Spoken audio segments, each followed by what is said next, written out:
السلام علیکم ورحمۃ اللہ وبرکاتہ۔ الحمدللہ والصلاۃ والسلام علی رسول اللہ وبعد۔ اس رمضان میں ایک بڑا ہی قیمتی عمل یہ ہے کہ انسان اپنے دلوں کی اصلاح کرے، اپنے دلوں کو گندگی اور غلاظتوں سے اور امراض القلوب یعنی ڈیزیزز آف دا ہارٹ سے اس کو کلینز کرے، ان کو اس سے پاک کرے۔ یہ دلوں کی اصلاح کا جو عمل ہے وہ بڑا ہی قیمتی ہے۔ انسان دلوں کی اصلاح اور افعال القلوب سے یعنی ایکشنز آف دا ہارٹس، جس انسان دلوں کی اصلاح سے دنیا اور آخرت کے منازل کو جس طریقے سے تیزی سے عبور کر سکتا ہے، وہ بہت زیادہ نمازیں پڑھ کے اور روزے رکھ کے نہیں کر سکتا۔ آپ سب جانتے ہیں کہ ابو بکر رضی اللہ تعالی عنہ کا صحابہ میں مقام کیا ہے، سب سے افضل ترین صحابی ہیں، نبی علیہ الصلوۃ والسلام کے بعد سب سے افضل ترین شخصیت ہیں۔ ابو بکر رضی اللہ تعالی عنہ کو یہ مقام کیسے ملا؟ صحابہ فرمایا کرتے تھے کہ ما فضل ابو بکر الناس بکثرت صیام ولا صلاۃ، کہ ابو بکر کو جو لوگوں پر فوقیت ملی ہے وہ کوئی بہت زیادہ نمازیں پڑھنے یا روزے رکھنے سے نہیں ملی، ولکن بشیء وقر فی قلبہ، لیکن ابو بکر کے دل میں جو بات ہے نا، دل میں جو اسٹیبلش ہو گئی، یہ بات ثابت ہو چکی ہے، جگہ کر گئی ہے، وہ بات دل میں، اس وجہ سے ابو بکر رضی اللہ تعالی عنہ کو یہ مقام ملا ہے۔ اہل علم فرمایا کرتے ہیں کہ الذی وقر فی صدرہ او فی قلبہ، وہ چیز جو ابو بکر کے دل میں ثابت اور قرار پا گئی تھی، اسٹیبلش ہو گئی تھی، وہ دو چیزیں تھیں، حب اللہ، اللہ کی محبت، اور والنصیحۃ لخلقہ، اور لوگوں کے لیے خیر خواہی۔ دو چیزیں ابو بکر کے دل میں تھیں، اللہ کی بے انتہا محبت، والذین آمنوا اشد حبا للہ، قرآن میں آتا ہے کہ وہ لوگ جو ایمان لاتے ہیں اللہ کی محبت میں ایکسٹریم ہوتے ہیں، شدید ہوتے ہیں۔ تو ابو بکر کے دل میں جو تھا اللہ کی محبت اور لوگوں کے لیے خیر خواہی کا جذبہ، مالی حوالے سے ہو، علمی حوالے سے ہو، نصیحت کے حوالے سے ہو، کسی بھی اعتبار سے، بس مخلوق کے لیے نبی علیہ الصلوۃ والسلام کا جذبہ کیسا تھا؟ فَلَعَلَّكَ بَاخِعٌ نَفْسَكَ عَلَىٰ آثَارِهِمْ إِن لَّمْ يُؤْمِنُوا بِهَٰذَا الْحَدِيثِ آسَفًا، کہ اللہ تعالیٰ بھی یہ فرماتے تھے، اے نبی آپ شاید غم کے مارے اپنے نفس کو ہلاک کر بیٹھیں گے اگر یہ آپ پر ایمان نہیں لائے، اگر یہ آپ کی پیروی نہ کریں، آپ پر ایمان نہیں لائے۔ آپ یعنی ایک خیر خواہی کا جذبہ، ایک مخلوق کا درد کہ کسی طریقے سے وہ لا الہ الا اللہ پر آ جائے، اس درد کو، اس مخلوق کی خیر خواہی کو اپنے دل میں انسان کو پیدا کرنا چاہیے۔ اور یہ کب ہوگا؟ جب انسان اپنے دل کو تمام غلاظتوں سے، گندگیوں سے، حسد اور کبر سے، یعنی یہ جو امراض القلوب ہے نا، اس سے پاک صاف کرے گا۔ عمر بن عبدالعزیز خلیفہ راشد رحمہ اللہ، ان کی وائف فاطمہ رحمہ اللہ، فاطمہ رحمۃ اللہ علیہ فرماتی ہیں، مطلب ان سے پوچھا جاتا ہے کہ عمر بن عبدالعزیز رحمہ اللہ جو خلیفہ راشد ہیں، بڑا ان کو مقام حاصل ہے، بڑا زہد اور تقویٰ کے امام ہیں، تو کیا وجہ، ان کے کیا اعمال تھے، کیا اعمال تھے ان کے؟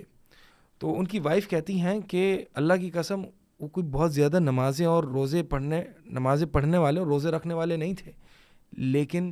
ان کا جو خوف الہی کا عالم تھا، اللہ کی قسم میں دیکھتی تھی ان کو، وہ بستر پہ سو رہے ہوتے تھے اور وہ پرندہ جیسا کہ ایک سردی کی وجہ سے یا خوف کی وجہ سے ٹریمبل کرتا ہے نا، شیک کرتا ہے، ایک ٹریمبلنگ جیسی ہوتی ہے پرندے کی، وہ اللہ کے خوف کی وجہ سے اپنے بستر پر سو نہیں پاتے تھے اور وہ ٹریمبل کرتے تھے، شیک کرتے تھے، ان کی باڈی شیک کرتی تھی اللہ کے خوف کی وجہ سے، حتیٰ کہ اتنا ڈر ہوتا تھا ہم یہ سمجھتے تھے کہ کل لوگ صبح کریں گے اور ان کا کوئی خلیفہ موجود نہیں ہوگا۔ یہ عمر بن عبدالعزیز، اب دیکھیں ابو بکر رضی اللہ تعالیٰ عنہ کے بارے میں بتایا، تو یہ بہت زیادہ نمازیں رمضان کے سے اس لیے کنیکٹڈ ہے کہ عموماً رمضان کا مہینہ آتا ہے تو بہت سے لوگ اعمال کی کوانٹٹی پر بہت زیادہ فوکس کرتے ہیں، اور یہ جو اعمال جس کا دار و مدار دل کے اعمال ہیں، افعال القلوب ہیں، اس پر بہت زیادہ فوکس نہیں ہوتا۔ تو دلوں کی اصلاح جو ہے نا، دلوں کی اصلاح اتنا قیمتی عمل ہے کہ انسان اگر اس پر فوکس کرے گا تو بہت زیادہ نمازی اور روزے دار اور تہجد گزاروں سے بھی کہیں زیادہ آگے پہنچ جائے گا۔ یہ دلوں کا عمل ایسا ہے۔ تو دلوں کا عمل ویسے تو یہ بڑا ٹاپک ہے، ایکشنز آف دا ہارٹ یا افعال القلوب یا ڈیزیز آف دا ہارٹ یا پیوریفیکیشن آف دا ہارٹ، یہ پورے ٹاپکس ہیں الگ الگ جو قابل تفصیل ہے، لیکن یہاں پہ ایک چھوٹی سی ویڈیو میں آپ کو ایک اسٹریٹجی بتانا چاہوں گا، اور وہ یہ ہے کہ تھری فولڈ اسٹریٹجی ہے، 3 اسٹیپ اسٹریٹجی ہے اپنے دلوں کی اصلاح کے لیے، یعنی اصلاح القلوب، دلوں کی اصلاح کے لیے یہ 3 اسٹیپ میتھڈ ہے یا اسٹریٹجی ہے، اور وہ یہ ہے کہ سب سے پہلے تو اس کو clean, beautify and then protect. Clean یعنی اپنے دلوں کو پہلے تو امراض القلوب سے، دلوں کو پہلے تو گندگیوں سے پاک صاف کریں. گندگی حسد کی، کبر کی، شرک کی، بدعات کی، گناہوں کی، یہ ساری امراض القلوب ہیں جس سے سب سے پہلے تو انسان کو پاک صاف کرنا ہے، اپنے ہارٹ کو جو ہے وہ کلین کرنا ہے. تو سب سے پہلا کلین ہے، اس کے بعد بیوٹیفائی، پھر اس کے بعد اپنے دل کو افعال القلوب یعنی ایکشنز آف دا ہارٹ سے بیوٹیفائی کرنا ہے، مزین کرنا ہے. ایکشنز آف دا ہارٹ جیسے کہ توکل، خوف الہی، خشیت الہی، رجا، امید، توکل، محبہ، یہ سارے دل کے ایکشنز ہیں کہ کلینزنگ کے بعد یعنی دل کو پاک سا پیوریفیکیشن کے بعد دلوں کو اس کے ذریعے مزین کیا جائے گا، بیوٹیفائی کیا جائے گا. پھر بیوٹیفائی کر کے پروٹیکٹ، اب دل کی حفاظت کی جائے گی. کس سے؟ مفسدات القلوب سے، یعنی ایسی چیزیں جو دلوں کو مار دیتی ہیں، جو دلوں کو فاسد کر دیتی ہیں، خراب کر دیتی ہیں، جیسے کہ بہت زیادہ ہنسنا، جیسے کہ نبی علیہ السلام کی حدیث بھی ہے کہ بہت زیادہ ہنسنے سے باز آ جاؤ، خبردار رہو، کیونکہ بہت زیادہ ہنسنا جو ہے وہ دلوں کو مردہ کر دیتا ہے. تو اسی طرح بہت زیادہ سوشلائزنگ کرنا، بہت زیادہ کھانا کھانا، بہت زیادہ سونا،